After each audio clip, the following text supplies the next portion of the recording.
Guys welcome to my YouTube channel. इस video में मैं निफ्टी बैंक एंड निफ्टी 50 का वीकली एनालिसिस स्टार्ट करूंगा और कुछ न्यूज़ का सेगमेंट भी है जो लेटर वीडियो में मैं कवर करूंगा। तो चलिए शुरू करते हैं। सबसे पहले अगर हम निफ्टी 50 का डेली चार्ट देखें तो हमें लास्ट जो फ्राइडे के दिन की जो कैंडल क्लोजिंग हुई है 25,000 का लेवल हमें ब्रेकआउट देखने को मिला है। एंड ये वाला जो मैंने जोन ड्रॉ कर रखा है 24,800 लेके 25,000 वाला जो एक जोन है, ये एक नो बाइंग जोन है। इसके अराउंड हम मार्केट में प्राइस एक्शन के फॉर्म होने का वेट करेंगे। अगर यहाँ पे हमें कोई रिवर्सल वाली कैंडल फॉर्म होते हुए देखने को मिलेगी, हम यहाँ पे बाई के पोजीशन डाल सकते हैं। अगर आप मेरे पिछले वीडियो को अगर आपने पूरा देखा था, उसमें मैंने बताया था कि मतलब इन वर्स्ट केस सिनेरियो अगर हमें इस लेवल का ब्रेकआउट देखने को मिला तो मार्केट 25,000 के लेवल तक जा सकती है। उसके बाद हम थोड़ा वेट करेंगे डेली कैंडल की क्लोजिंग का, थोड़ा प्राइस एक्शन फॉर्म हो उसके अकॉर्डिंग हम आगे ट्रेड प्लान कर सकते हैं। एंड फिलहाल ऐसा ही हुआ जैसा मैंने लास्ट वीडियो में कहा था, मार्केट इस लेवल तक पहुंच गई है। एंड फॉर निफ्टी बैंक अगर हम देखें तो हमारे हमें ट्रेंड लाइन का ब्रेकआउट देखने को मिला है। ऑल्दो अभी हम डेली टाइम फ्रेम पे कैंडल क्लोजिंग का वेट करेंगे क्योंकि मार्केट ने अभी स्पोर्ट्स उनका ब्रेकआउट दिया, तो मे बी ऐसा भी हो सकता है कि यहाँ पे एक लिक्विडिटी ग्रैब और मार्केट ऊपर की तरफ भाग जाए। एंड इन वर्स्ट के सिनेरियो मार्केट 54,400 तक आ सकती है। लेट्स सी अगर कुछ अनएक्सपेक्टेड न्यूज़ वगैरह आ गई ग्लोबल मार्केट से, लाइक यूएस से कुछ ट्रम्प ने टैरिफ की न्यूज़ दे दी, तो ये वाला लेवल भी हमारा अचीव हो सकता है निफ्टी बैंक।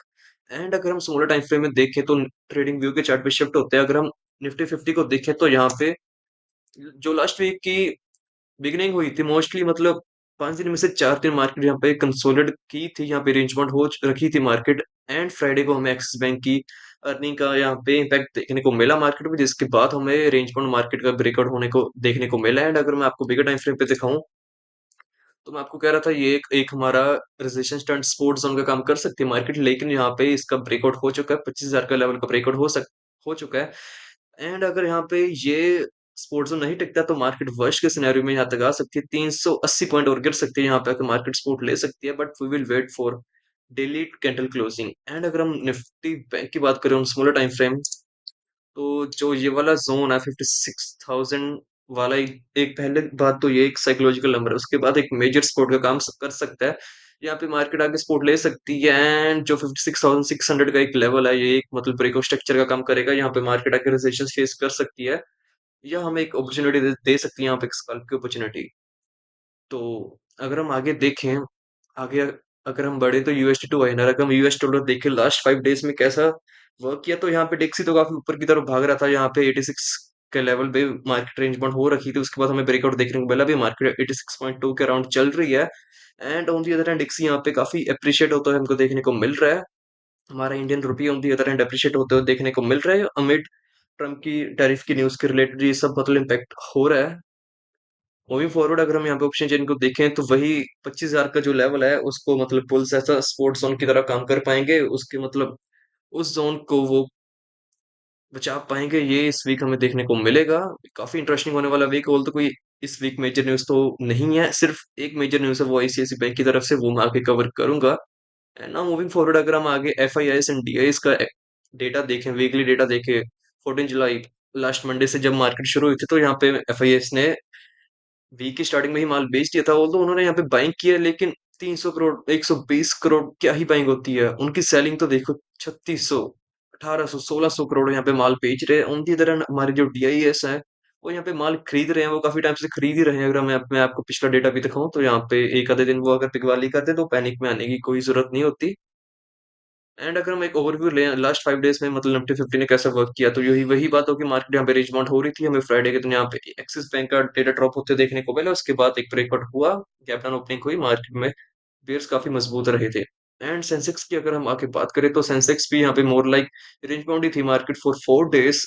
एंड पांचवें दिन हमें यहाँ पे ब्रेकआउट देखने को मिला और लाल निशान देखने को मिला। इंडाइसिस का एक ओवरव्यू लें तो यहाँ पे अगर हम देख सकते हैं यहाँ पे कि सेक्टोरल इंडाइसिस ने कैसा परफॉर्म किया ऑन फ्राइडे। निफ्टी ऑटो में लाल निशान हमको देखने को मिला, Nifty financial services, Nifty FMCG, metal pharma, metal में हरा निशान था, आईटी मीडिया में हमें हरा निशान देखने को मिला। ऑल्दो निफ्टी आईटी तो ब्रेक इवन के पास ही था 0.01, कोई अच्छी तेजी नहीं होती है। बाकी हमें लाल लाल निशान हमको यहाँ पे देखने को मिला ऑन फ्राइडे।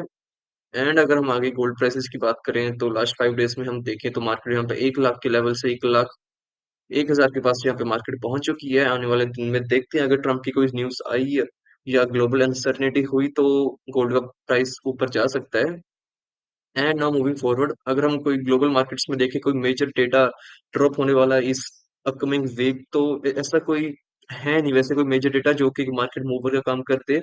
यूएस में भी कोई ऐसा कोई डेटा ड्रॉप होने वाला नहीं है, ऑल्दो हमें यहाँ पे थर्सडे के लिए यहाँ पे अनएम्प्लॉयमेंट क्लेम्स का डेटा देखने को मिलेगा एंड जो कि हर वीक ही आता है, एंड फ्लैश मैन्युफैक्चरिंग पीएमआई का डेटा देखने को मिलेगा। बस थर्सडे के दिन ही हम हमें कुछ डेटा देखने को मिल सकता है जो कि हमारी फ्राइडे को हमारी जो निफ्टी की ओपनिंग है उसको इम्पैक्ट कर सकता है। मूविंग फॉरवर्ड अगर हम आगे देखें ट्रम्प की टैरिफ की कोई न्यूज़ देखें तो भाई ऐसी कोई मेजर न्यूज़ इस वीक नहीं आई है, ऑल्दो हमारी इंडिया से रिलेटेड स्पेसिफिकली कोई ऐसी न्यूज़ नहीं आई है, कोई भी जो ट्रेड एग्रीमेंट है वो फाइनलाइज नहीं हुआ, कोई डील फाइनलाइज अभी तक नहीं हुई, इसलिए हमारी जो इंडियन मार्केट थी वो यहाँ पे रेंज बाउंड ही हमको देखने को मिली। अगर आपको मैं दिखाऊं तो ये देख सकते हो आप, रेंज बाउंड ही रही यहाँ पे क्योंकि कोई न्यूज़ मेजर न्यूज़ ड्रॉप वगैरह नहीं हुई है टैरिफ से रिलेटेड।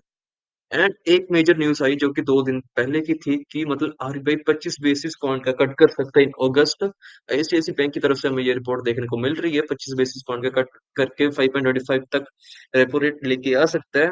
फिलहाल हम वेट करेंगे कि कुछ और सोर्सेज की तरफ से ये न्यूज़ कंफर्म हो तो हमें पता चलेगा। एंड बाय द वे हमें अगस्त में एमपीसी की मीटिंग देखने को मिलेगी तो उस टाइम तो हमें पता चल ही जाएगा। फिलहाल ये आईसीआईसी बैंक की तरफ से रिपोर्ट देखने को मिल रही है।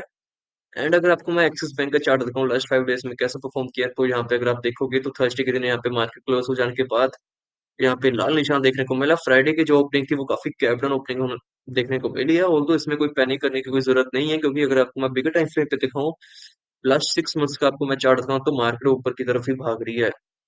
एंड जाने से पहले अगर हम यहाँ पे डिक्सी का एक चार्ट देख लें, यूएस डॉलर देख लें कि उसने कैसे परफॉर्म किया है डेली टाइम फ्रेम पे, अगर आपको मैं दिखाऊं तो वो तो यहाँ पे काफी बुलिश होता हमको देखने को मिल रहा है। अराउंड 98.42 के अराउंड उसकी क्लोजिंग हुई है। एंड अगर आपको मैं स्मॉलर टाइम फ्रेम पे दिखाऊं तो यहाँ पे ये जो बिग रेड कैंडल्स आप देख रहे हो ये कोई न्यूज के कारण नहीं हुई है, ये मतलब ट्रम्प ने जब रिमार्क दिया था कि वो मतलब फेड के जो चीफ है जेरोमी पावल उसको फायर कर देगा, उससे रिलेटेड यहाँ पे मार्केट में रिएक्शन देखने को मिला। उसके बाद उसने क्लैरिफाई कर दिया था कि उसका कोई ऐसा प्लान नहीं है, तो यहाँ पे हमें पंप एंड डंप देखने को मिला। तो अगर यहाँ पे एक ओवरव्यू ओवरव्यू हम ले यूएस डॉलर का तो हमें यहाँ पे बुलिश ही देखने को मिल रहा है। तो आने वाले वीक में हमारा जो आईएनआर है काफी अप्रिशिएट हो सकता है अगेंस्ट यूएस डॉलर। तो भाई डेट्स इट फॉर टुडे यार, अगर आपको मेरी ये वीडियो काफी इन्फॉर्मेटिव लगी है, कुछ आपको नया सीखने को मिला हो तो आप मेरा यूट्यूब चैनल सब्सक्राइब कर सकते हो। आप मेरे इंस्टाग्राम पे भी जाके फॉलो कर सकते हो। उस उन सबका मैं लिंक आपको अपने नीचे डिस्क्रिप्शन में दे दूंगा। तो with that said bye bye, take care and जय हिंद।